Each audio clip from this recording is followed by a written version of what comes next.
and gamers together now have the sheer magnitude to be a significant unifying force for the world. If I'm to choose between a greater and lesser evil, I'd rather not choose at all. You were almost a jibble sandwich. Did I ever tell you the definition of insanity?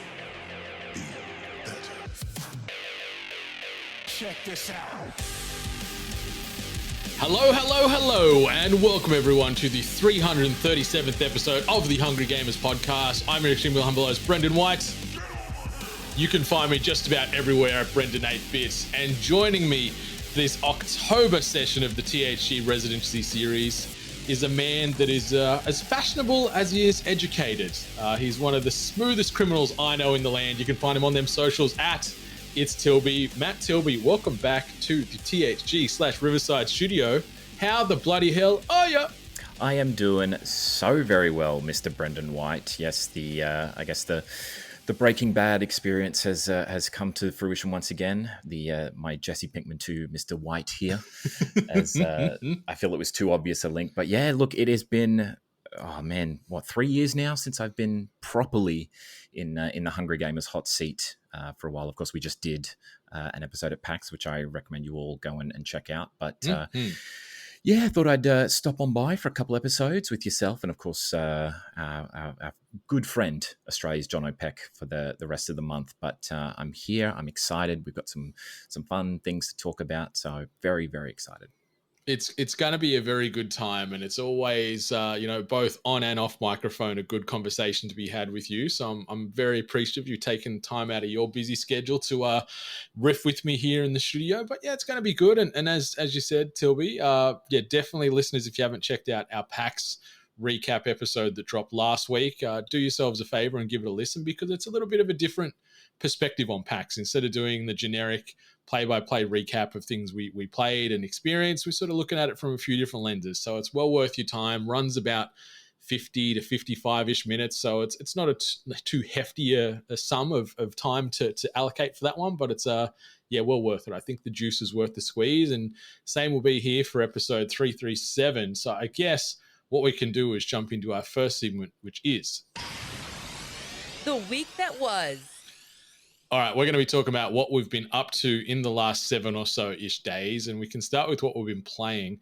I'm going to be rude, and I'm going to jump in first just because I've got a lot of things fresh in my head from what I've been playing these last week or so. And the first one I want to highlight, I've been chipping my way through Cyberpunk 2077's first major expansion, Phantom Liberty, and my goodness gracious, Tilby, I know Cyberpunk has copped a lot of criticism. A lot of it is justified over those sort of first few years of its very shaky release, shaky launch. But man, this latest sort of Cyberpunk 2.0 patch coupled with this expansion is just everything you could ever want and more. It is so fun. It's so polished. Seeing Idris Elba rolling around as Solomon Reed, I can't think of a more impressive sort of Hollywood billing in a video game as far as likeness goes. Obviously, we've got a lot of great voice portrayals in games over the years, but I can't think of a more wow moment than seeing Idris Elba and Keanu Reeves, aka Solomon Reed, and Johnny Silverhand on the screen together. And it is it's a pant stiffening moment for me. It's so exciting, and it's just so goddamn cool. And I cannot get enough of this expansion. Are you going to jump on in? I know you've dabbled a little bit with Cyberpunk, but are you going to get in on this expansion and see these Hollywood heavy hitters do what they do best? I'm about probably, I'd say, an hour or so in. I've not sort of jumped too far into it. Yeah, I definitely experienced a little bit of sort of like you said, the 2.0 update that they basically brought in maybe a couple weeks before Phantom Liberty dropped, and basically, of course, they re-wiped or just basically redid the entire experience system, which was a little bit confusing for me at first, sort of figuring out what goes where, and sort of obviously having a lot of my hard work put into a very much a hacking build, I guess. Basically just be respect, and they're here's 30 points and 9 upgrades. Do what you want with it. You'll have some of it left over, but you've got to pick and choose, and there's all these sort of new things they put into it, and I think the experience makes it a completely new game. Like, I think from the ground up, like, it just feels and looks so much better now. I think it is buttery smooth. Like, I'm playing it on PS5. I'm not sure if you're doing the same, but it runs very crisply. There's very little sort of stuttering or lagging or any sort of technical mishaps that I'm seeing on my end. I think the whole thing is just very much a fresh and sort of reinvigorating experience to have it sort of, I guess, be close to what CD Projekt Red probably wanted it to be upon release in 2020. Obviously didn't work out that way, and we've all sort of had our jokes at their expense, but it's their No Man's Sky moment. I think this is definitely the point where they've gotten as close as they want to their original vision for Cyberpunk. From what I've played so far of Phantom Liberty, really enjoying that sort of very espionage-esque sort of take on things. I haven't got to our old mate Idris yet, so I'm excited for that first sort of experience with him. But from everything I've seen, it just looks fantastic, and I cannot wait to dip my toes into it more. It's been super fun, and I totally agree with what you said there, where you re-roll your last save, and the build that you had and familiarize yourself with has been stripped apart because they've tiered off the perks now into sort of 3 tiers, where you've got rookie. I can't remember what the medium tier is called, but then like the legendary status at the top, and that's based off investing points into body or intelligence and cool. So if you haven't got the pre-required amount of numbers there, you lose some of those abilities that you were used to rolling prior to 2.0. So that was a little upsetting at first, because I'm like, shit, like you said, I liked doing like I was doing like a hack, pistol, and sort of melee build. So half of those abilities are now gated away, and I've worked my way through and unlocked them now through level progression. But it was a little upsetting where I'm like, damn, all right, I've got to change my flow and my usual strategy to go about my business here to finish these missions. But yeah, I really like that. It just feels a lot more accessible. The skill tree and the XP progression seems a lot more streamlined and easy to understand once you sort of forget the old way that the abilities and the perks work. So I like that. I like as well that they've changed now with your healing device. It's on a cooldown, so you don't have to worry about having just stockpiling about a million of these like little stims. I think I had like 150 stims at one point, and I'm just like bang, bang, bang. And now it's like you've got to be a little bit more tactical with your health choices and sort of that sort of refreshes, which I think is fun. Yeah, so you get 2 to 3 refreshes on your cooldown, and then you got to just wait for it to reset itself. So there is a little bit of hesitancy if you're not nice and tanky to go in all guns blazing, because you can get chopped up pretty quickly. Regarding the platform, I'm playing on Xbox Series X, but similar sentiment that you said with the PS5, like super smooth, the graphics are great, it feels good, the sound's good, and just the ray tracing has always been one of the highlights with this game from launch in 2020 through to now. Like, it is stunning in the day, in the night, and just sort of seeing how light interacts with things within the scene at any given time. But it's so good, and I can't wait for you to sort of start experiencing this story more with Solomon Reed, aka Idris Elba, because he's just a dude. Like, he's a dude in everything he does, and it just flows into him in video game form as well. And you hear the voice, you hear the delivery, and the mocap work and the animation is phenomenal. Like, you look at it and there's no guesswork that it's like, oh, that could be Idris Elba, it could be nondescript person XYZ. Like, it is him. There's no confusion. And he's just got this swagger about him, and combining that with sort of the badass gruffness of Johnny Silverhand with his, fuck the man type of mentality, where Idris Elba is more a bit straight-laced. It's kind of cool to see them indirectly play off each other as far as how they talk to you and how they think about things. And it's just awesome. Like, it feels very much like I'm playing a movie right now, and I mean that in like all the best ways. Like, I'm playing a Hollywood science fiction action blockbuster or something, and I'm all for every second of it so far.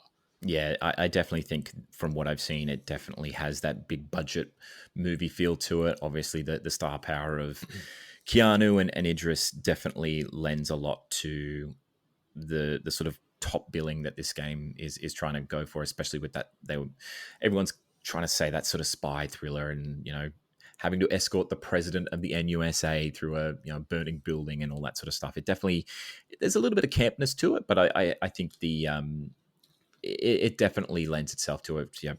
One of those sort of action movies that you could just sit and watch and enjoy, not really thinking about it. But I think as well, also like seeing things that we thought about throughout sort of the early stages of the game's life cycle, in 2020, when we went to that sort of skill tree and we saw the blurred out sort of relic section come through, and having that sort of finally have its moment and be revealed as sort of this extra layer of like skills and abilities as part of the DLC was fun, and also the new references to edge runners, the Cyberpunk anime being put in there, obviously not only in part of the skill tree, but also various places in the map and sort of like the cemetery, you could call it, but like I don't want to give too much away, but one of the things that I did find unrelated to Edge Runners is I guess the Ken Block tribute car with the I guess we should mention as well, like there's weapons in cars now. You can fire out of a car, and sort of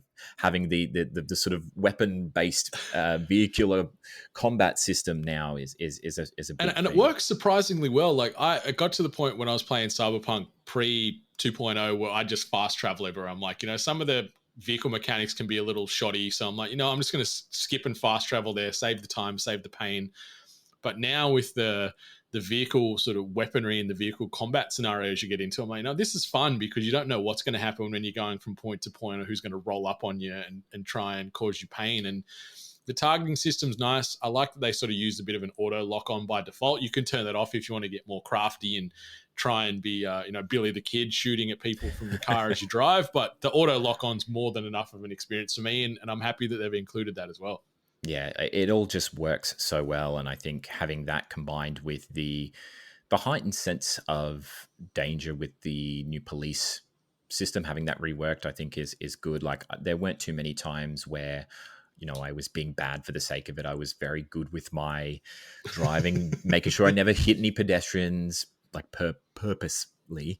But yeah, I think the right sort of things were added to the game and were really sort of targeted and made sure that the entire experience, even if you aren't playing Phantom Liberty, I think the 2.0 sort of aspect to the game has really given Cyberpunk the shot in the arm. And if you haven't played it before, if you were sort of sitting off it on the fence waiting to see if these sort of updates and reworks would happen, now is definitely the time to jump back in and play it, because it is a very, very good game now.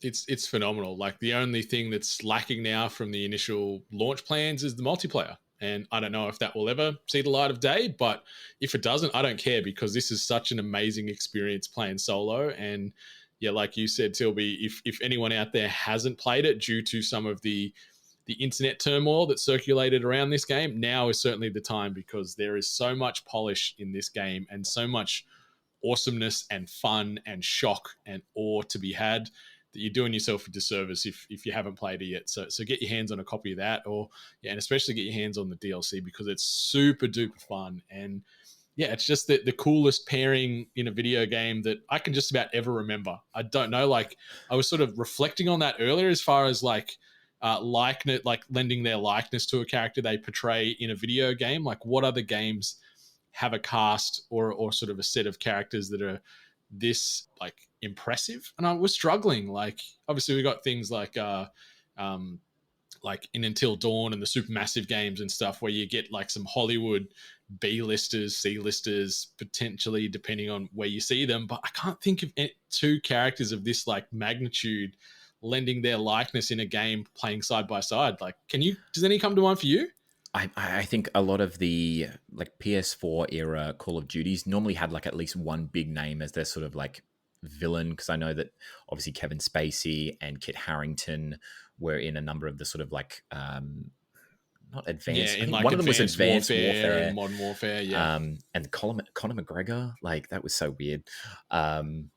But I can't really think of anything off the top of my head that is sort of like an ensemble cast that is like of that billing, of that like stature. So it's a big get for CD Projekt Red for sure.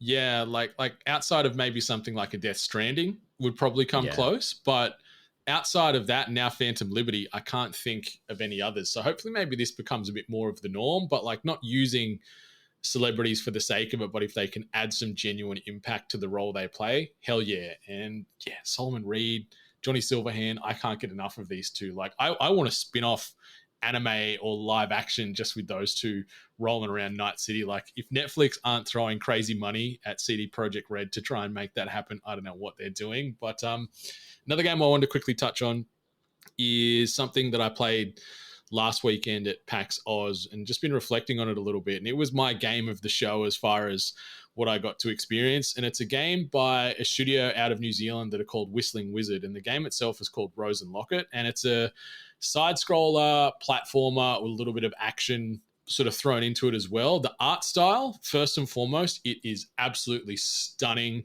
It's weaving in not only like Western, but also the afterlife and the undead, and then also weaving in like comics and like sort of the comic artistry and like comic panels as far as how it tells the story.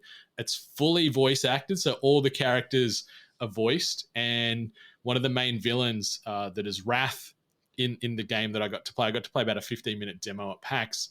He's actually voiced by an ex-professional wrestler, so he's got this real like gusto with his delivery and just that overemphasis on the word and the phrasing, but it is super polished. The art style's phenomenal. The soundtrack mixing in like hip hop with synth and electronica, and even like a little bit of Western and rock.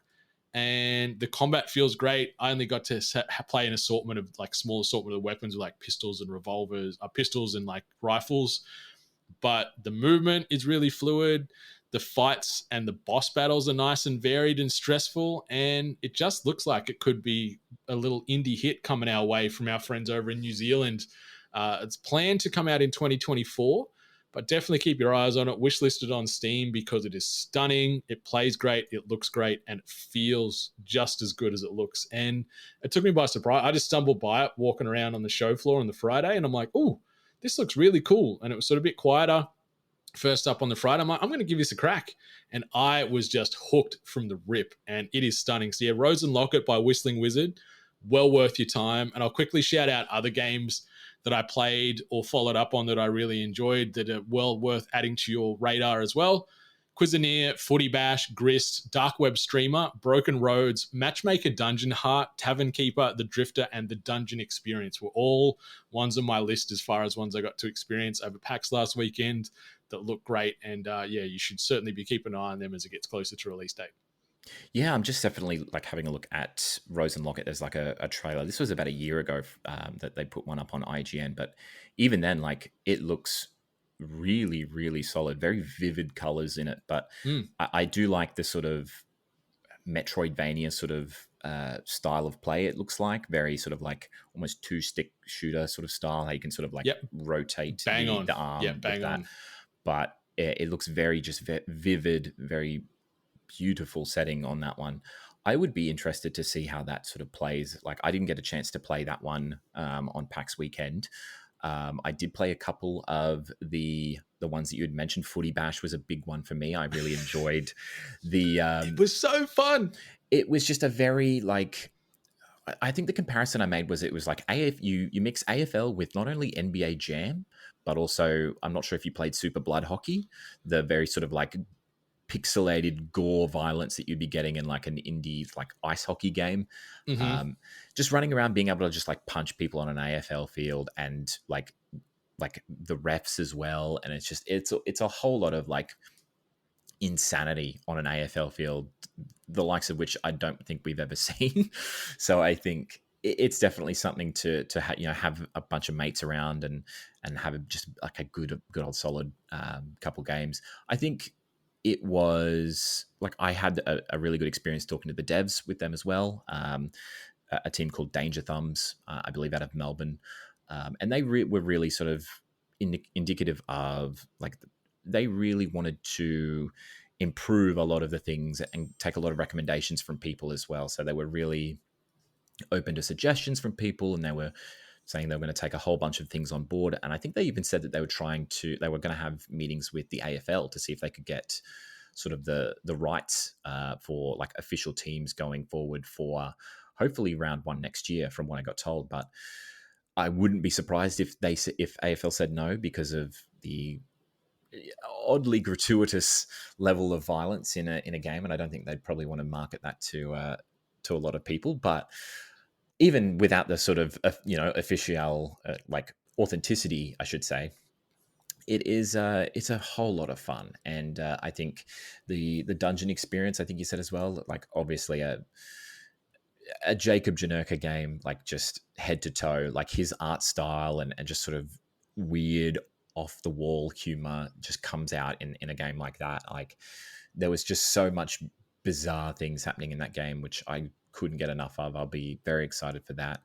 And I think, there was just so much. Like I think the biggest highlight of PAX for me definitely was like a lot of the indies.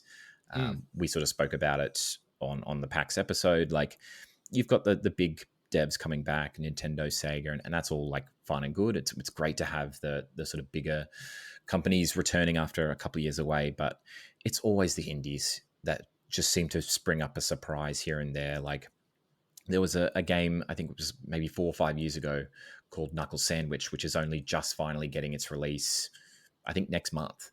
And just seeing like the dev cycle from that and seeing how people are putting their entire livelihoods into a game like that, I think is fantastic. So yeah, there was definitely a lot at PAX to see, but I think those sort of 2-3 games that I got a chance to experience were real big ones for me. Yeah, we were very spoilt this year at PAX with just such a influence of indie greatness all over the place. Like it's taking up more and more of the show floor as years tick by, and I am not sad about that at all. Like, yeah, it's all well and good to see the AAAs and the games that are going to do well, but at the same time, that's probably why we're not seeing them so much, because those studios know that the games are going to do well regardless of being at PAX or not. Like spending the money to set up a booth and staff it for 3 days and all that kind of stuff, like that output probably is not going to equate to additional input. So they're just like, you know what, when Spider-Man comes out, this coming week, it's going to sell regardless. We don't need to sort of have physical representation at PAX, which sucks because it would have been fun to play, I'll admit, but they're just prioritizing things a little differently now, and it allows these indies the time to shine, to get that attention. Because if a Sony was at PAX, there'd be more people queuing up for that, which would always translate to less people in the indie showcase area. So I'm very happy that they got their time in the sun, because there are so many good games to play. But you got a couple of games that you've been playing this week before maybe we shift into talking about some of the things we've watched. So what have you been doing this week? Yeah, no, I've been jumping into AEW Fight Forever, a big sort of long-awaited game for me ever since it was announced, probably almost a full year or so ago. Just waiting and seeing what was going to happen with the game. Finally got it, and I have some very mixed feelings about this game, Brendan. I don't know if I'm like, the good in this game is good, but the bad in this game is very bad. There is like a lot of things that feel rushed. It feels like a game that was obviously delayed. There were a fair few like delays, obviously both wrestling related and game related. You can probably look them up if you want a more sort of concise explanation of those sorts of experiences. But I think the biggest problem with this game is that it is so out of date already. There is a lot of things that have changed, even from when this game came out to now. There's new shows for AEW. There's new wrestlers coming in and out, CM Punk and Jade Cargill being the sort of big ones already. But even when it was released, like there was just, like, where's Samoa Joe? Where's Swerve Strickland? And people were like, where are all these people coming in?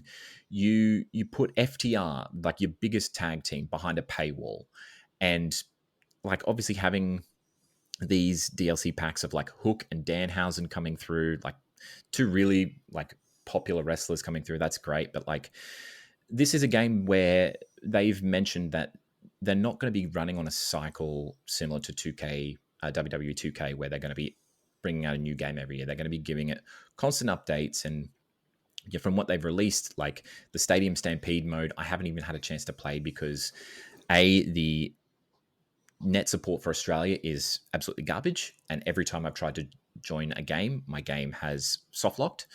So that's been really frustrating.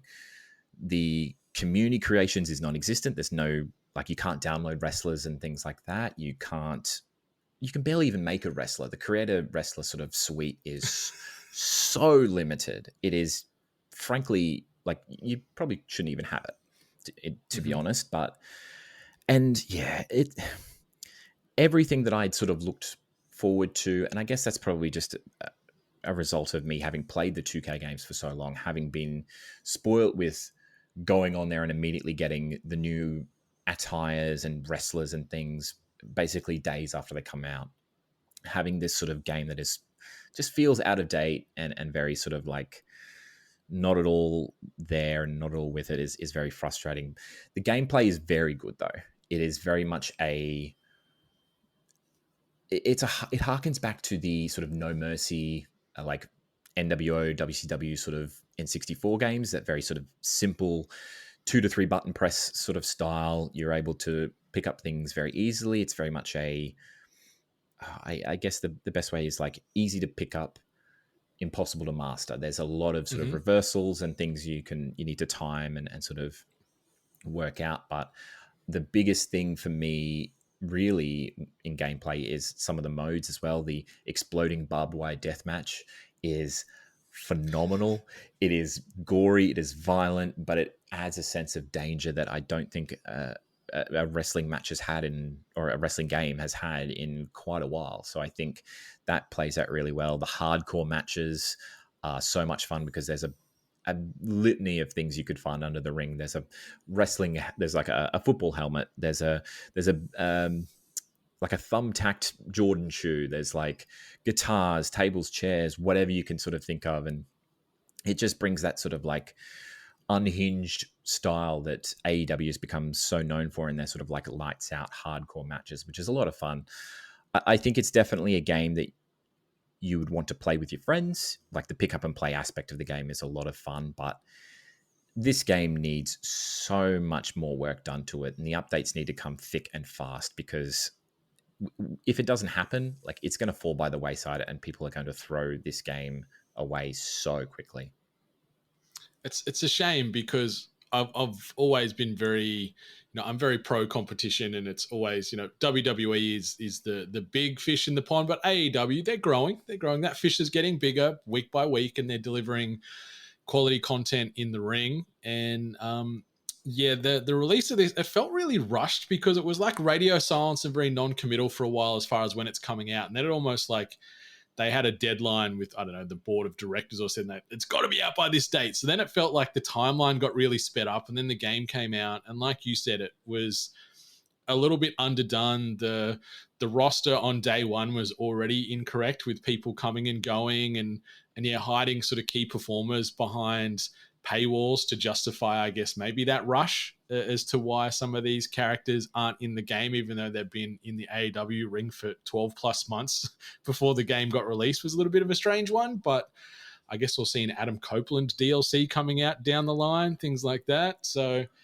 yeah, there's hope for the game. I haven't played a minute of it. I've just watched some stuff online and watched some streamers play it and things just to get a little bit of a feel for it. And I do respect that it's gone the nostalgic route and a throwback to some of those peak games of the 90s, which we all grew up on.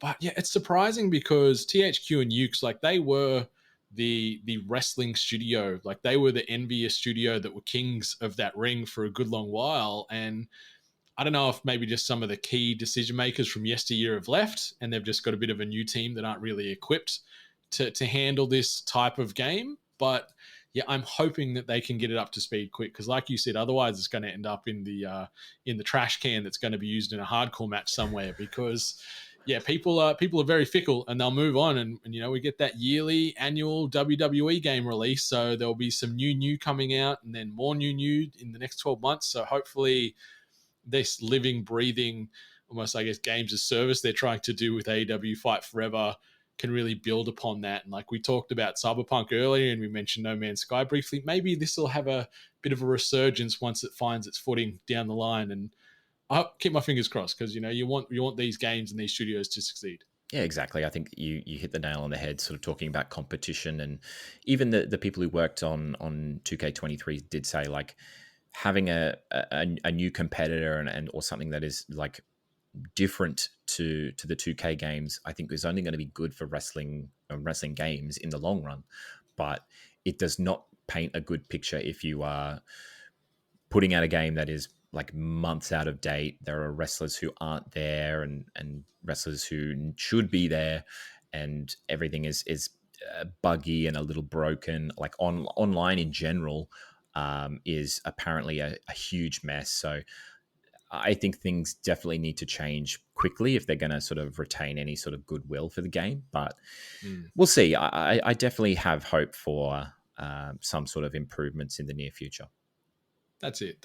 And I think you mentioned the online aspect of it. Like that is such a key ingredient for a game's life or death probabilities these days. So the sooner they fix that, the sooner they park a data center here in Australia or even somewhere closer in Asia where there's minimal ping to make it viable for someone here in the AU to jump in and play online, the better. Otherwise, that will be a nail in that barbed wire 2x4. That's for sure. Yeah, definitely. And I guess the other game I'd sort of jumped onto recently only just came out this week. Of course, Forza Motorsport, I guess had its, well, it would have been sort of late last week because they've started doing that thing now on Xbox where it's like if you pay for the premium edition, I guess you get it maybe like 5-6 days early. They did this with Starfield as well, but I guess that's something that a lot of the Xbox studios have been doing. But yeah, I guess this is sort of more like a reboot or sort of revival for the Turn 10 Studios classic. And so far, it's okay. I think like having only played maybe sort of 5-6 hours of it, and it's definitely taking that sort of career aspect very seriously, starting out with a very sort of simple car. Like I think I have a Mazda MX-5 and something that's just like super run of the mill, and going through all of these, Sunday cups and getting all of the sort of simple, races out of the way, and you start building your money and you start tuning up your car. The tuning up of the car, like they've sort of gone with a class system as well. So the more experience and time that you have in the car, the more points you develop, and you use that to invest in upgrades in your car. You can always just like quickly tune it to as best a possible, like spending those points. So there's a bit of like management of points and upgrades that you want to put on your car, but I think it handles fairly decently. A little bit probably sensitive on a controller. It's probably a little bit more geared towards people who do have like a steering wheel and pedals for probably more sort of sensitive turns. Obviously, if you're getting a little bit of a turn, it just juts the other way a little bit on controller. But yeah, I think obviously there were a lot of people who had concerns. There's a fair few sort of bugs and glitches with like the way that you would have a rolling start. You'd come back and see your car flipped on its head or having done like triple flips, and it's like, well, that's not part of the experience that I really want to be going through. I haven't had that yet, knock on wood, crossing fingers, but I think so far it's very much, I'd say it's probably safe. It's a little bit safe, if anything. Like it's very, very much more of the same of Forza Motorsport, and I think I've heard the complaint that a lot of the cars that were available on launch were very much just copied and pasted over from Forza Horizon 5, which is a bit of a shame. Like I think the Horizon series has definitely, I think, challenged what people think about Forza Motorsport in general. But I think given that Gran Turismo came out and was such a big success, I think Xbox needed a piece of that pie if they were going to get any sort of goodwill out of that. But yeah, look, I think the more I get into it and the better the cars I do pick up, I probably will have more of a more positive experience, a more sort of like full experience of the game. But so far it's so good. Okay. Yeah, I like what Xbox are doing with the Forza franchise now, where you do get the more purist aspect with the Forza Motorsport offshoot, and then we've got Forza Horizon, which is more like it's still baked in some form of, in air quotes, realism, but it is more arcadey and a little bit more whimsical and fun.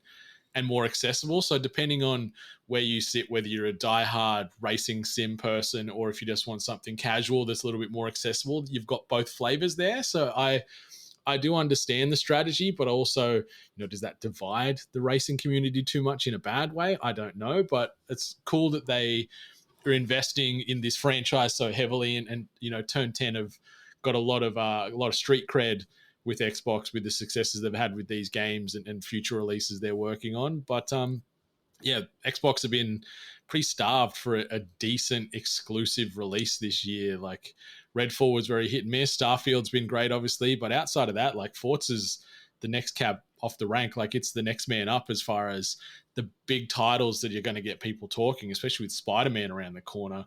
So yeah, the reviews have been, I think it's been 8s, like 7s to 8s I've seen with Forza. So it's been fine. Like it's still a positive score, but I guess people may be expecting or hoping for a little bit more. Yeah, I definitely think people would. I do think some people may have looked at Forza Horizon 5 and thought they're going to go all out with this game and they're going to, have something crazy. But then like people like myself who played the old Forzas will know like this is the true typical Forza Motorsport experience that you'd be getting, I think. And you sort of talked about how like certain people may have, that sort of crossover from more casual gamers going into a game like Forza Motorsport, where there is a little bit more simulation and a little bit more sort of like strategy towards what you're doing in the game is a little bit different. I feel like racers are going to be more receptive to the casual side of like Forza Horizon, but on the flip side, the casual gamers may not sort of, I guess, garner the same sort of feeling towards a game like Forza Motorsport. Okay. So it's a little bit of a different, like a feeling out period. It's probably the best way to describe it, but it's good so far. Like I definitely haven't been completely overwhelmed by how great it is, but it's definitely nothing that I would like completely delete off my system and never play again. Like if I want to have that sort of, I feel it's more accessible as well compared to Gran Turismo. I feel Gran Turismo is very much an experience you have to be fully invested in, and it takes time and you've got to really think about things. I can boot up Forza and be in a race within like 2-3 minutes. It's very much it knows what you want and it gets you in there, and that's great. So yeah, as I said, as time goes on, I feel like it'll be a more positive experience as I collect more cars and more tracks and things, but yeah, it's good so far. Nice. Yeah, speaking of good so far, the first 2 episodes of Loki have dropped in the past week or so on Disney Plus. I've been enjoying that. It doesn't feel like it's hit the highs of season 1 yet, but I'm invested. The assortment of characters, the chemistry, all that has been great. So I'm curious to see where that goes over the coming weeks as we sort of work our way through season 2. Something else I want to shout out really quick. I finished the first season of an anime called The Dangers in My Heart, and it is so cute, Tilby. It's about set in a middle school in Japan, and it focuses on a young man named Ichikawa, and he's that very, very stereotypical like loner, not many friends, very dark, seen as like emo and brooding, and likes the macabre and the gross stuff, and like obsesses about like murder and reads books about serial killers and all this stuff. So he's sort of really heavily shunned in there. And then on the other end of the spectrum, one of the his classmates is a girl named Anna Yamada, and she's this very tall, beautiful, free-spirited girl who's like a model / actress, and she's the apple of everyone's eyes, and sort of it's about their friendship and the awkwardness that comes around that, and also just their little personalities and how they contrast but also sort of connect in all these weird ways. It was super, super endearing and made me shed a few tears at the end of the season. Like it was beautiful. I really loved it. Smashed through, and I'm very happy to know that there's a second season coming out in January, so check that out. It's on High Dive. And lastly, it's not on the docket, but last night I went to the cinema and watched The Creator, and holy guacamole, this is some of the best science fiction I have seen in years. It is so good. The story is great. It is stunning. It's heartfelt. John David Washington plays the lead, who is Mr. Denzel Washington's son, who is a very talented actor in his own right. But it's really great. It's set in like 2055. Artificial intelligence has become, I guess, something that we just synergize with on the daily. So there's this conflict about, what it is to be human, and, what level does it sort of change between just being a piece of software or hardware to that human element. But it's gorgeous, it's sad, it's funny at times, the action is awesome, the big set pieces are very big, and Gareth Edwards directs this and does the screenplay and also wrote it. And he is, I guess, most notably known for doing Rogue One. So it's got a little bit of that vibe and a bit of that feel to it. Like, it is great science fiction. And man, I was in for every second of this. It goes for a bit over 2 hours, and I could gladly say, like, at the end of, like, when the credits rolled, I'm like, man, I could watch this again right away. Like, it hooked me. And on the topic of tears, I cried at the end of this movie because it was very heartfelt and it was just so good. It's one of the best things I've seen all year across any medium.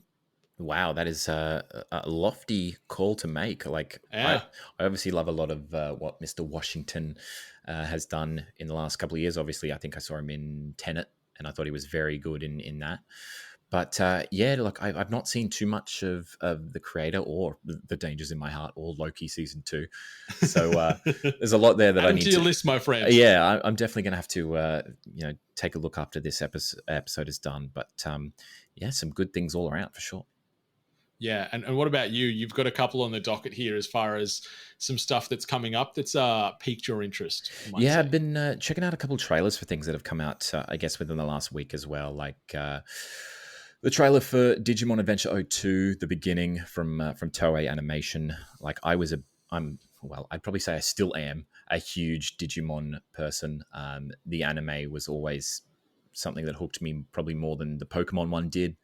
And then obviously having seen Last Evolution Kizuna, which was sort of like, I guess, the end point for the original sort of cast of characters. This is, I guess, set 2 years after the fact, where the sort of second season's like new kids have their sort of, I guess, I don't want to say resolution, because it does sort of look at the past or sort of their formative years, but I get the feeling this is going to just absolutely break my heart.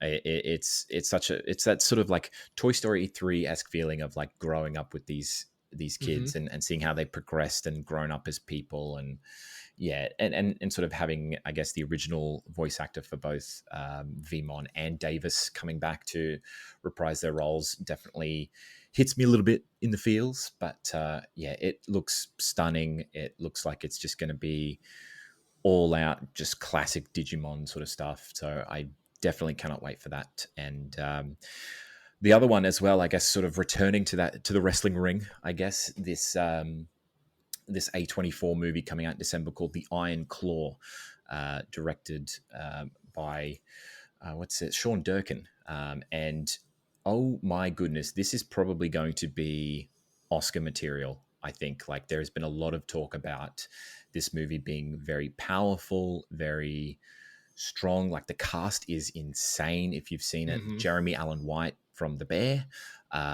Zac Efron basically looking like someone's put a tire pump in him and just pumped him up. He looks huge. I'd never seen it. He's a monster. and it just looks so weird with the like bowl cut that he has in this film as well. It looks very weird. But if people aren't aware of this, of what the story is sort of referring to, it's a family, the Von Erich family, who are this, I guess, long-running family in sort of the early 1980s who were like dominating professional wrestling, and back when it was sort of like territories and sort of the Deep South was all the rage of like professional wrestling back then. And this family, people talk about the Von Erich curse, which is like all of these family members dying in these very sort of tragic and horrific ways. And it's a very sad story. Like, if you knew nothing about wrestling, you'd probably get a lot out of it. If you knew wrestling or even knew the Von Erich sort of story, I feel like this is also going to completely fuck me up. But it just looks like it's such a strong, powerful story. And apparently as well, like the authenticity is something that's really been brought into it as well. I think they got Chavo Guerrero, who I believe plays the Sheik in this movie, to come in as a bit of like a to sort of oversee the authenticity in terms of like wrestling moves and how people work in the ring. as well as a cameo from Maxwell Jacob Friedman, current AEW heavyweight champion. So that'll be a bit of fun. But yeah, the cast looks phenomenal. The trailer came out about 3-4 days ago, and just like so 80s. There's like Don't Fear the Reaper. There's Tom Sawyer from Rush, and it's just like, it is such a perfect encapsulation of what wrestling was like back then, what the 80s were like back then, and I would definitely not be surprised if this picked up at least one Oscar. It looks phenomenal. Yeah, I feel we're on a similar path to old Mickey Rourke's The Wrestler from yesteryear. Yeah, definitely. It's got that type of tone and grittiness, and just looking at the harsh realities of this very glorified sport that we like to consume every week. So yeah, it looks good, and I can't wait to see it because I'm a big A24 fan, and usually they don't attach themselves to too many duds or bad choices. So I feel, like you said, it's going to be heavily considered come award season, because it looks great, and I can't wait to check it out in the coming months. I think it comes out at the end of the year for us here in Australia. I think it's December. Like the USA release date is like just before Christmas, so I would say it's either going to be around that day for us. I know that we do get our movies a little bit later than the US for whatever reason. I'm still upset about that, but yeah, look, I will definitely be trying to find any way I can to get a hold of this one. Yeah, it looks well worth your time. But yeah, we might keep things rocking and rolling and jump into this. News and notes from around the internet, presented by Audio Technica. Be sure to upgrade your audio game today over at audio-technica.com. Matty's got his fantastic over-ear headphones as we are recording, and I'm rocking some in-ears. So shout out to Audio Technica for keeping us very well under control here as we record episode 337. So the first bit of news, title this one, PS5 OptiSlim. Sony is releasing slimmer versions of PlayStation 5 and the PlayStation 5 Digital Edition, conveniently just in time for the holiday season. The new PS5 models are approximately 30% smaller and lighter, with dimensions of approximately 358mm by 96mm by 216mm for the standard model, and 358 by 80 by 216 for the digital editions. Both models now have 1 terabyte of storage, up from the original 825 gigabytes. Customers can also add an Ultra HD Blu-ray disc drive to the PS5 digital edition for the low price of $79.99 US. The new models also have 4 cover panels with glossy top panels and a matte bottom. The PS5 digital edition has increased in price by $50 up to $449.99 USD, while the standard PS5 remains at $499.99 US. Sony's also selling a vertical stand to a company for $29.99, but a horizontal stand is included with both models at nil cost. So Tilby, 30% reduction in size. I think the unit looks nice. I like the new little sort of midway sort of highlight down the case itself, a little black racing stripe it's got going on in there. It looks clean, and like the PS5, the look and feel of it is very divisive, especially when it's plain white. When you reskin it with some sexy plates, it looks great, but now sexy plates in a smaller footprint, I'm in. Yeah, it's interesting because like when they released those original shots, sort of comparing it to the original PS5, I was like, I can't tell a difference. Like they're like, oh, it's slimmer and it's much shorter. It's like you're gonna have to give us better shots to show us what it looks like. And I think the new sort of like stripe, as you said, going across the panel looked very cool. But I do think it reminds me a lot of what's Bender's evil twin in Futurama called? He's got the goatee. Yeah, don't ask me that. I'm not a big Futurama, not say fan, but I'm just not too up to date on it. So I've got no ammunition to throw at that. But you would know what I'm sort of talking about. It looks exactly the same. He's just got like the little goatee on him. I feel like that's what I'm looking at in terms of like the new PS5 versions. It looks almost exactly the same, and it's just got that little bit of like a slight difference to differentiate it. But look, I think even sort of looking at my my current disc edition PS5 here at the moment, like they're huge. And I think any sort of opportunity to make these things smaller and lighter, I'm going to welcome. Having to lug these things around just to sort of like take the top off and organize things to put in an SSD and things like that. Like any opportunity they get to make this thing a little bit more easy to fit into like a shelf. Like I can't even fit it into my shelf at the moment. I'll probably have to take a photo so you can put it up on the socials. But like it's currently behind my TV right now. That's how bad it is in terms of like being able to fit it in like an IKEA shelving system. So yeah, it would be welcome for a lot of people who probably don't have the sort of space to fit things in certain places. But I think the idea of like a removable disc drive or the HD Blu-ray disc drive, sort of being able to take that off and sort of attach it to the like digital version, I think is a unique idea. I think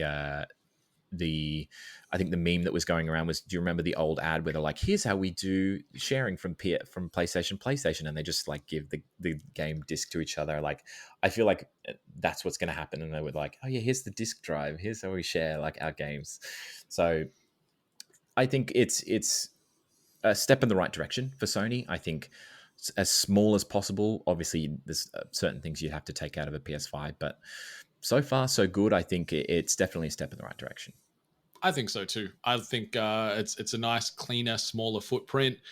There is some interesting decisions there where they're like they'll penalize you, like if you save the $50 up front ish on the digital edition, but then realize you need to go discless, you've got to pay $80 to get that Blu-ray disc drive you mentioned, instead of just paying the extra $50 up front to go the disc version right off the rip. So there is a bit of a cheeky gotcha to be mindful of there. But yeah, the footprint looks good. I like the slight rework on the overall look and feel of the console. And yeah, mine stands up vertically behind my television as well. So I can completely understand where you're coming from there, because it's just an awkward shape.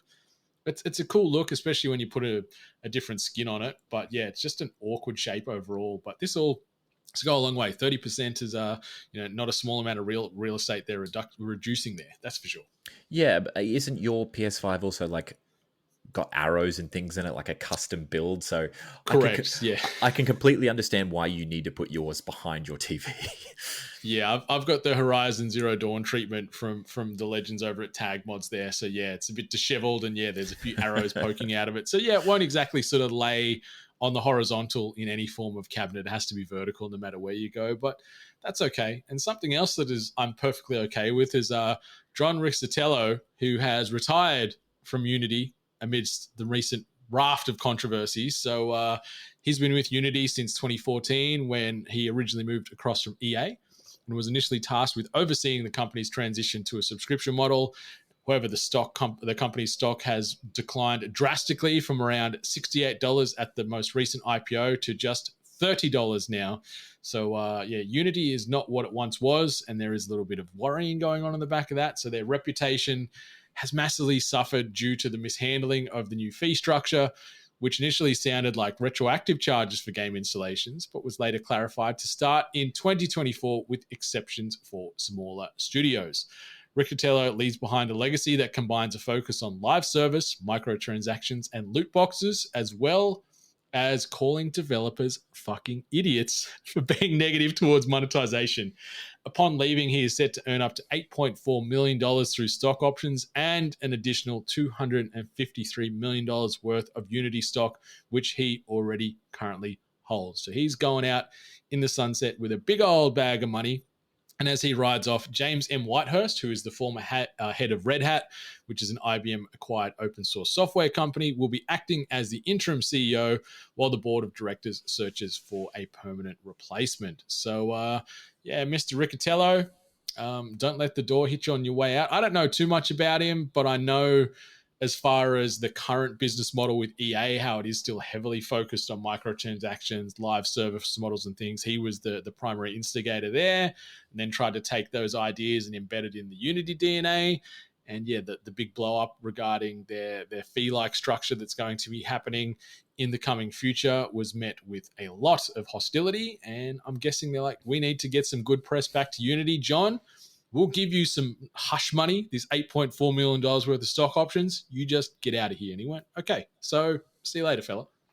It's such it's the definition of scorched earth, essentially. He's just like torched the reputation of this company and gone, see guys, I'm getting out of here. Or like you said, the Unity is like, here's like millions of dollars that you have through stock options.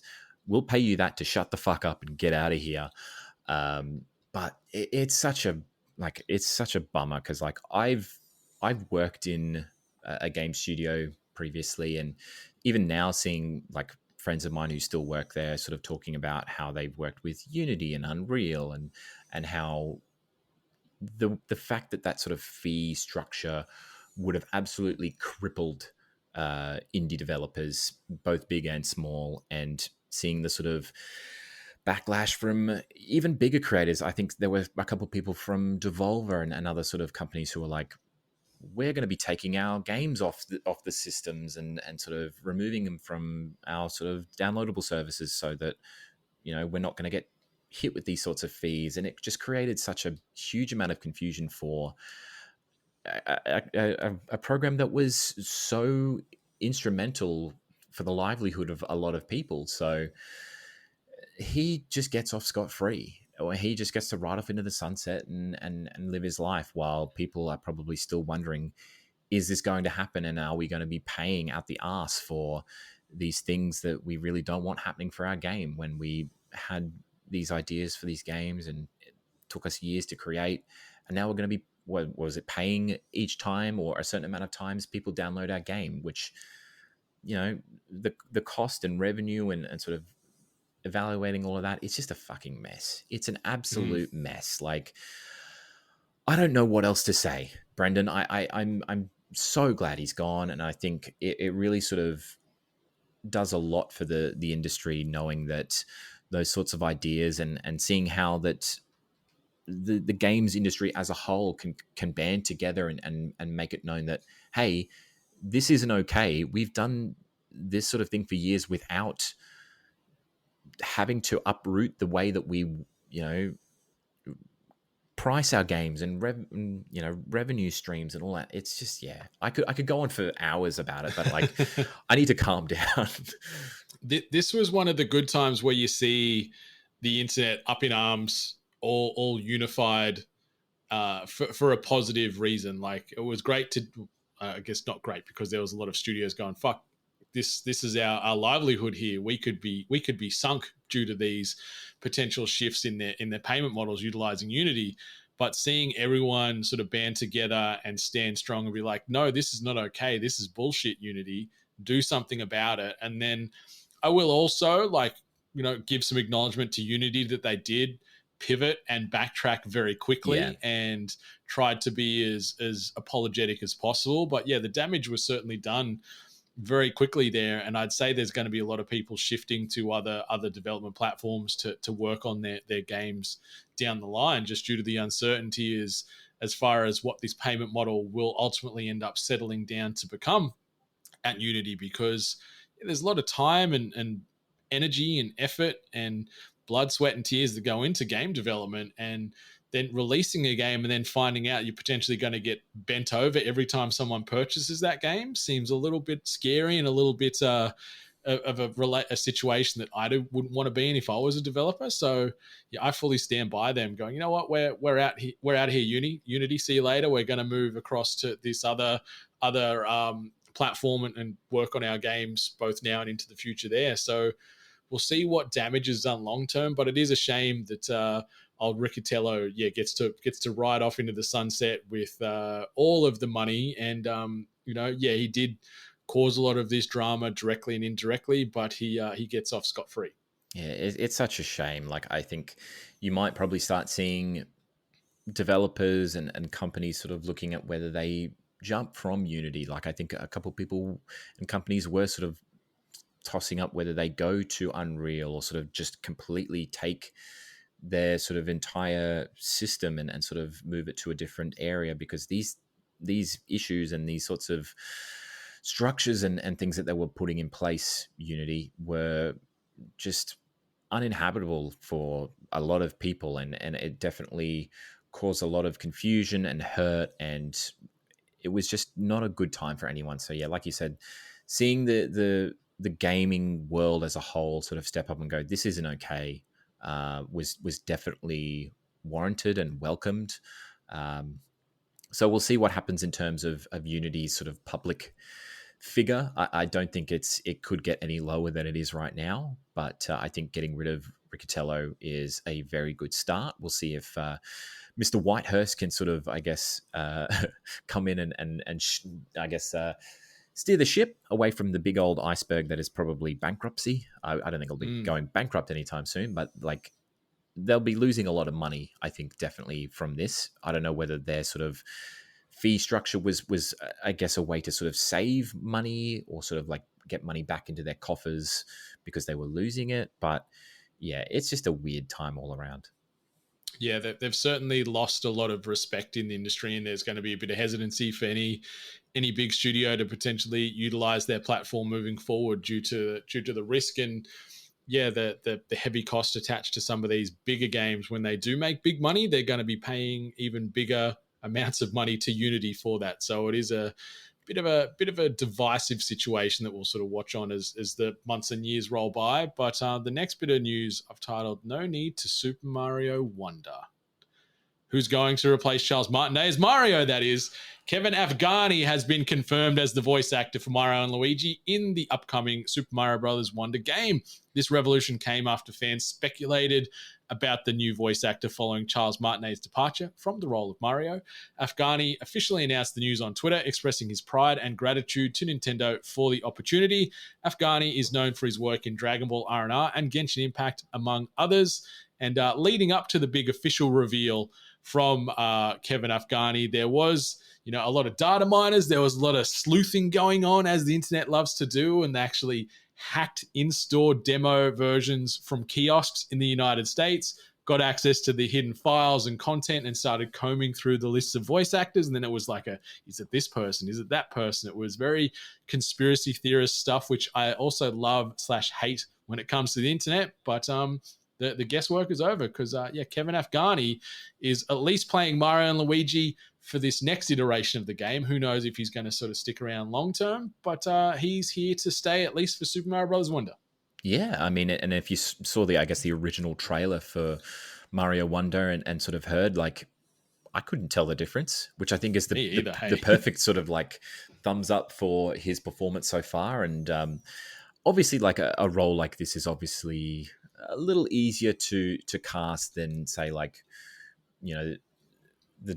the team behind Rick and Morty having to completely recast Rick for that one. Obviously a little bit more difficult. There's obviously not a lot of nuance in a role like Mario and Luigi, where they're just zippy one-liners every so often. But yeah, I mean, I've not really had a chance to check out Dragon Ball R&R, and obviously Genshin Impact's been blowing up the gaming world for a couple of years now. But I mean, more power to him. It's obviously a very big role. Like, as I've sort of said before to a couple of my friends, like, I've only ever known Mario as being voiced by Charles Martinet, so it's a very weird feeling not having him in that role. But yeah, he's landed a pretty big gig. Like, if he could tell, like, his friends, family, I'm sure his kids and grandkids in the future would be like, hey, I've voiced Mario. Like, that's huge. But yeah, the game looks good. I did see a little bit of it at PAX last weekend. It looks like it's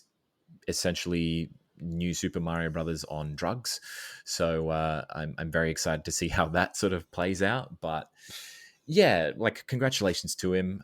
I wish it just wasn't as a result of people hacking and data mining through places they shouldn't have been. And I guess that he probably had to get that sort of, speculation confirmed and sort of nip it in the bud before it got any worse. But yeah, it looks like it's a good choice. He sounds pretty much bang on to the previous work of Mr. Martinet. So yeah, fair play to him.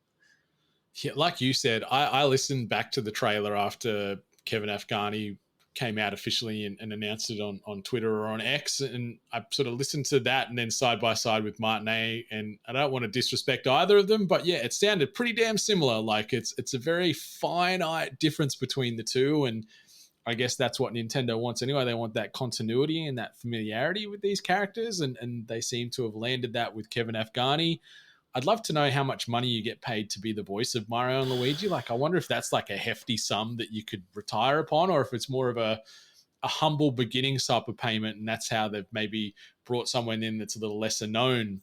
They can sort of pay him a fraction. Maybe Charles Martinet because he was Mario for decades, he could sort of demand more money from Nintendo. So they're maybe saving and recouping a lot of money from Mr. Martinet with the Afghani hire. Who knows?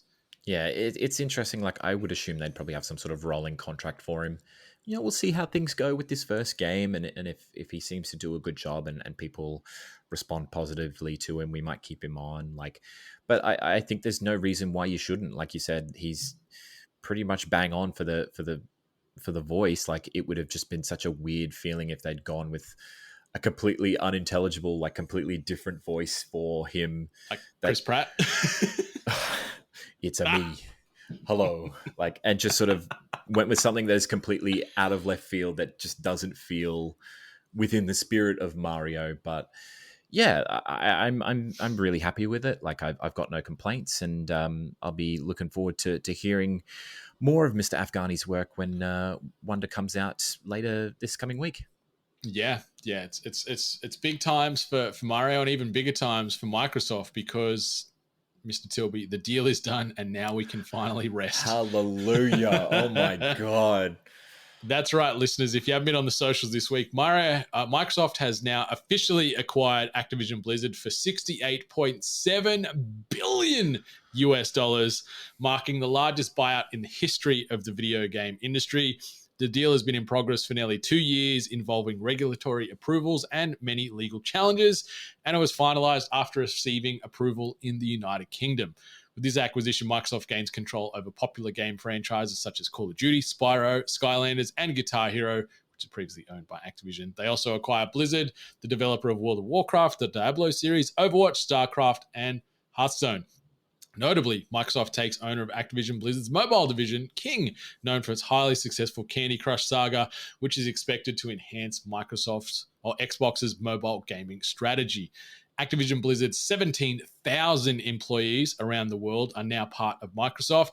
And in much more positive news, current Activision Blizzard CEO Bobby Kotick will, after 30 years of the company, be moving on at year's end, albeit with a bucket of money valued at over $375 million US. Microsoft's Xbox boss, Phil Spencer, emphasized a commitment to inclusivity and community in gaming following the acquisition.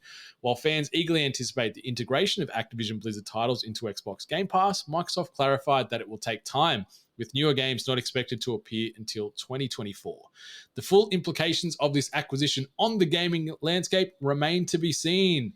But goddamn, this has been in the works for a good long while. I first want to take my victory lap against Miss Ali Hart, because we had a bet this year where I said this deal would be done in 2023 and she said it was going to bleed into 2024. And I've made it with a couple of months to spare. So I do believe she owes me pizza or she has to eat something spicy. I can't remember which one we settled on, but either way, I'm flying my victory flag right now. But I'm also flying a victory flag knowing that Bobby Kotick, we only have to deal with him in an official capacity for another 2.5 months, and then he's out of here. So I love that move for Activision Blizzard. I love that move for Microsoft because he's a piece of poo. I will admit, he's been with the company 30 plus years, and he was responsible for some of the positive things that happened with that business, but he was also a crummy human being that overlooked a lot of atrocities and did not act accordingly as a CEO should in times of crisis for some of the staffing there. So yeah, I'll acknowledge the successes, but also middle finger the fact that he's a piece of shit. But the deal is done. Huzzah, party poppers, streamers, all those things. We can move forward. Yeah, it's a lot of mixed feelings for me. I think, like, obviously you said Kotick getting his marching orders is great. No amount of teasing a revival for Guitar Hero is going to gloss over the shitty things that he did. But as you said, like, this has been in the pipeline for God knows how long, and $68.7 billion is a fair chunk of money. Let's just put it like that. But I'm pleased that it's out of the way, and we can sort of see how Microsoft prepares to leverage those sorts of studios in sort of making it a bigger entity. I do dislike the fact that we are sort of now seeing a much bigger monopoly from Sony and Microsoft just sort of swallowing these sort of smaller studios. And let's be honest, Activision Blizzard is not a tiny studio by any means, but the fact that $60+ billion is being put into this particular deal is concerning, because I think in 10 years' time we'll have like 2 or 1 video game companies to really look at, if anything. But the amount of titles that you mentioned that are coming through that are now sort of Xbox either official or sort of exclusive, I should say, and sort of take pride of place for Xbox is a big one. I know that there were sort of debates over whether Call of Duty is going to be put out on PlayStation for a certain amount of time, and I think that was part of why the delay was happening as well. And as well, like the mobile division coming to Xbox and sort of enhancing their mobile strategy, I think is a big thing for them. I know that they definitely wanted to make significant inroads in that sector. The big thing for me is that this sort of takeover is always going to result in layoffs. I genuinely think there's going to be some people who will lose their jobs as a result of this, which absolutely sucks, given the current or sort of recent form for people who have lost their jobs as a result of failed takeovers and these sorts of things happening. The Embracer sort of deal really comes to mind with that. But look, I think it is an interesting, significant acquisition for Microsoft. But yeah, I think it will take some time before we really see how important this is going to be for them, how they integrate those ActiBliz titles into Game Pass. You know, if I get Tony Hawk's 1 and 2, like, I'll be happy. But yeah, I think things like Spyro and Skylanders aren't really going to move the needle for a lot of gamers. Obviously, Call of Duty is going to be huge, and whether or not we do see a revival of Guitar Hero, I'll have to dust off the plastic controller that I've got somewhere in my cupboard somewhere. But yeah, it is good to just see it done, and it'll be interesting to see how they sort of take that ball and run with it. Yeah, I'm excited to see what, maybe like forgotten's probably too hard of a word, but legacy franchises that Microsoft now owns that might see a new lease on life or a new spin-off or a reboot or a remaster. And like you said, when you reference Guitar Hero, like they did an all hands meeting following this situation where it was all made official, and Bobby Kotick referenced Guitar Hero, saying that this is something that could be a possibility. So who knows if we get another Guitar Hero or a Band Hero or whatever the heck they want to do in this current state. And then he also mentioned things like Pitfall, River Raids, Kaboom, and then there's like dozens upon dozens of other franchises out there that are starved for a new lease on life. Like, I'd love if they turned around and said, "Oh, by the way, we're making a new Tony Hawk," something like that, because that game gonna be selling. That game gonna be selling day one. Give me 3 and 4 in a remaster in the same light as 1 and 2, and I will be the day one being like, I want this now. So it's tough, yeah. It is very tough, but I'm just happy that it's finally done, because it feels like we've been talking about this in the news cycle we've been talking about for 20 months. So it's been a very slow procedure, and all the resistance from the FTC and all these other bodies certainly delayed the cause. But the good guys, or most of the good guys, won in the end. It's a shame that Bobby is getting $375 million in US currency off the back end of this deal. Like, the man never has to even think about the word work ever again. So I imagine he'll be out of here in December, and I wouldn't be too upset if we never hear from him again. But I do hope, regarding the rest of the 17,000 or so employees, they do get retrenched and deployed into Microsoft, and there isn't too many job losses that go on the back of this, where they scale down and avoid any duplication on roles and sort of workflow. But yeah, the biggest deal in gaming history. I don't think we're going to see a bigger deal like this in my lifetime. Like, the only thing I could see trumping this is if like a Sony buys a Nintendo or something, but I feel you can't get much bigger than this. Given that Phil Spencer was like, yeah, look, we tried to buy Nintendo. Like, he was having those like weird ramblings. He's like, we tried to buy everyone under the sun. Like, that would, I think, be the only thing that would ever get anywhere close to this. And I genuinely hope it doesn't. I hope that doesn't happen. Let's just say that that much. I would feel very gross knowing that two of the biggest companies in the world in gaming just like became one amorphous blob, some like weird Megazord thing. And I hope they stay just as far apart from each other as possible. It's probably just Phil being like, look, we've got this money to go around. Let's throw a dart at a board and see what happens. So yeah, I hope it never happens. That's it.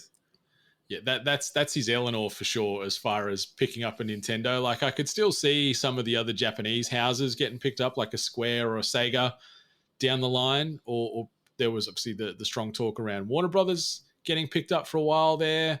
I could see potentially even like Embracer Group either selling off parts of what they're doing or just getting out of it altogether, because they've just gobbled up. Like we talk about Microsoft and Sony buying up studios. Then you look at Embracer, they've got like quadruple the amount of studios they've acquired in comparison to two of the big three. And they're hemorrhaging a lot of money at the moment. So I'm curious if they're going to pull a parachute and sell off and try and lessen their portfolio, because it would not be cheap to maintain hundreds of studios that they've got on the books. But it ain't my money, it ain't my decisions. We just talk about it on here, so we'll see what happens. Exactly. It looks like it's going to be a fun time for gamers all around the world. Hell yeah. And if you're looking for other fun times and fun things to do, do not worry about that. The week that's yet to come, presented by Dash Water.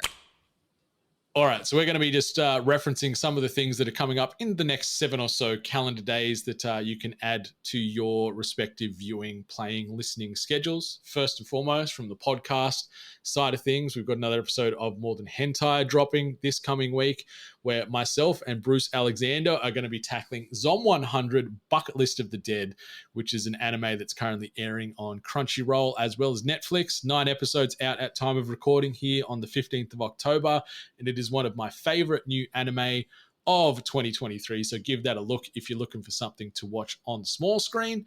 Or listen to, and also watch on the small screen. So check out our podcast deep dive in episode 1, and then check out the 9 episodes to date on those streaming services. If you want to go to the cinema, Killers of the Flower Moon and The Origin of Evil are both out this week. Killers of the Flower Moon is a 3.5-hour Scorsese jaunt with Leonardo DiCaprio. I'm keen to check this out, but this is going to be intense, Tilby. I know it's going to like crush me emotionally watching this, because I've heard tonally and thematically it is heavy as shit. So I need to be in a very specific state of mind to go to the cinema and watch this, because I'm going to leave very sad and broken, I think. 3.5 hours, man. I can't do it. Like I struggled through like Avengers Endgame, and that was like 3 hours. I'm like, is this ending? It's not ending. This is happening now. So 3.5 hours of very tough, very like heart-wrenching sort of stuff. I can't. I'm sorry. Like, as good as Scorsese is and as good as DiCaprio is, you could not pay me to sit through 3.5 hours of that. Yeah, I'm going to watch it when I get back from my trip away, and yeah, I think I'm going to do like if they do like a late morning session and watch it, so I sort of get out over lunch. So I'll have take some snacks in with me, and then still have a bit of sunshine to then warm my heart up after this movie crushes me. But yeah, I'm still keen to give it a look. As far as games coming out in the next 7 or so days, there is a lot, man. We've got SpongeBob SquarePants, The Cosmic Shake, Cybernight's Flashpoint, Mortal Kombat Onslaught, Skull Island, Rise of Kong, Sonic Superstars, Wizard with the Gun, which is a banging looking little indie gem that I cannot wait to play, Mike Mignolia's Hellboy, Web of Word, Slender the Arrival, Endless Dungeon, Galactic Civilizations 4, Supernova, Gangs of Sherwood, Gargoyles Remastered, Hot Wheels Unleashed 2, Turbocharged, Overpass 2, The Seventh Guest in VR, The Gap, Jackbox Party Pack 10, World of Horror, Marvel Spider-Man 2, and Super Mario Brothers Wonder. So, oh boy, there is plenty of games to be throwing your money and time at this week. Anyone or any couple on that list particularly stand out to you where you're like, man, I'm throwing some bucks at this and I'm getting in on it? I mean, the two obvious ones really are the ones you said at the end, Mario Wonder and the big one, Spider-Man 2. There's a couple of others in there that I might sort of check out. Like, I love the Jackbox party packs. So hearing that they've got a 10th one, the fact that they've had 10 party packs is wild. So those are always a lot of fun when your party's really sort of just getting a little dull and things are sort of a little winding up a little bit. Get out your phones and have a bit of fun. There's always laughs to be had. I really enjoyed the Hot Wheels game, the first one, Hot Wheels Unleashed, was surprisingly good. I would be excited to see how they've sort of enhanced things for the sequel there. But really, it's going to be like Mario and Spider-Man are the two big heavy hitters for this one. So I will be definitely looking forward to them. Hell yeah. Yeah, I can't wait to experience both of those games. And like reflecting now on Jackbox, like they're like you said, they're super fun to play in a social environment, or whether you're, playing online and you've got a heap of other friends joining in on the fun with you around the country, around the world. But I feel I played Jackbox Party Pack 3 like only a few years ago, and the fact that they've jumped to 10 already, like I guess there is many a mini game to be had and many a laugh and a controversial drawing to be created. So yeah, the Jackbox team knows no bounds, and the fact we're up to pack 10 is just like, man, I can only imagine how insane the game modes would be in it by then, because some of the ones in earlier iterations were bonkers. Yeah, they definitely seem to sort of bring sequels for the mini games and sort of bring them into new packs. So I think one of them was a sequel for TKO, the sort of t-shirt drawing mini game, but they do tend to bring a lot of new ideas for the rest of the sort of packs, which I think is very cool. So I haven't really looked into too much of what's in this 10th pack, but there's always something that, like one game at least in each pack, that really sort of sticks out to me and like, that's my favorite. That's the one that I keep telling people about. But even like the ones where it's like Fibbage and Drawful, like your household names, your family favorites. There's always something that to really enjoy with each Jackbox pack. So yeah, full credit to the team at Jackbox Games for bringing up I would assume it's an annual release sort of thing, but yeah, shout out to them for their 10th game, and long may it continue.